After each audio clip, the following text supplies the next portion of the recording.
वडोदरा के निवासियों ने बीते दिनों जो बाढ़ के हालात देखे हैं उसकी वजह से निवासियों का काफ़ी नुकसान हुआ है और तभी से वडोदरा महानगर पालिका के पदाधिकारियों के खिलाफ उनका रोष फूट पड़ा है।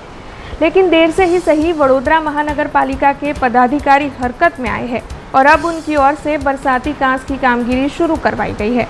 तब आज नेशनल हाईवे कपुराई चौकड़ी पर वडोदरा महानगर पालिका के पदाधिकारी बरसाती कांस की कामगिरी का जायजा लेने पहुंचे थे। Municipal commissioner Dilip Rana, deputy mayor Chirag Barot, स्थायी समिति के चेयरमैन डॉक्टर शीतल मिस्त्री, दंडक शैलेश पाटिल और साथी नेता मनोज पटेल हाईवे पर जो अवैध अतिक्रमण दूर करवाने की कामगिरी चल रही है और बरसाती कांस की कामगिरी चल रही है उसका जायजा लेने पहुंचे थे। हालांकि बाढ़ आने से पहले ही ये काम करवा दिया जाना चाहिए था, लेकिन उस वक्त तो शायद वडोदरा महानगर पालिका के पदाधिकारी सोए हुए थे या फिर कहीं खोए हुए थे। बाढ़ की स्थिति का अब निपटान हो चुका है, लेकिन अब आखिरकार आने वाले वक्त के लिए भी ये कामगिरी करवाना ज़रूरी है। ऐसे में वडोदरा महानगर पालिका के पदाधिकारियों की ओर से इस वक्त इस कामगिरी का जायजा लिया जा रहा है। वडोदरा में जे पूरनी परिस्थिति थी, पूर आव्યું, पूर आवता पहला प्री मोन्सून कामगिरी अमे अहींया करावी हती, पण घणी जग्या हजी पण बोटलनेक्स छे घणा बधा, ए बधा बोटलनेक अमे दूर कराई रह्या छीए।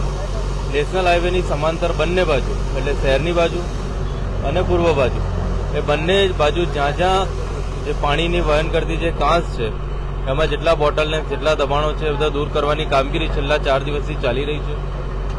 લગભગ 20 જેટલા દબાણો ત્યાં દૂર કર્યા છે, અહીંયા ચાલે છે। टोटल अमे 50 જેટલા જે દબાણો અથવા બોટલનેક્સ આઈડેન્ટિફાય કર્યા છે એ બધા સમયાંતરે દૂર કરવામાં આવે છે અને એના ભાગરૂપે અમે અહીંયા બધા રિવ્યુ કરવા આવ્યા છીએ, કામ જોવા આવ્યા છીએ અને કામ ચાલી રહ્યું છે। જે પણ જ્યાં જ્યાં દબાણ છે તેનો પણ સર્વે કરવામાં આવી રહ્યો છે। એટલે આ અમે સર્વે કર્યો પહેલા, એમાં 49 જગ્યા અમે આઈડેન્ટિફાય કરી અને એમાંથી 20 જગ્યા દૂર કરી છે। વધારેનું કામ ચાલી રહ્યું છે, લગભગ 2-3 દિવસમાં અહીંયા કામ પૂરું થશે। એ ઉપરાંત જે બીજી અન્ય જગ્યાઓ છે એમાં પણ અમે સર્વે કરી રહ્યા છીએ। ધારો કે ભૂકી કાંસ હોય કે રૂપારેલ કાંસ હોય, એનો પણ અમારો સર્વે ચાલુ રહ્યો છે। એટલે સર્વે ચાલુ થઈ અને જે આઈડેન્ટિફાય થાય તો એમાં પણ અમે આ પ્રકારની કાર્યવાહી કરવાના છીએ અને જેટલા પણ બોટલનેક છે એને દૂર કરવાની કામગીરી ચાલશે।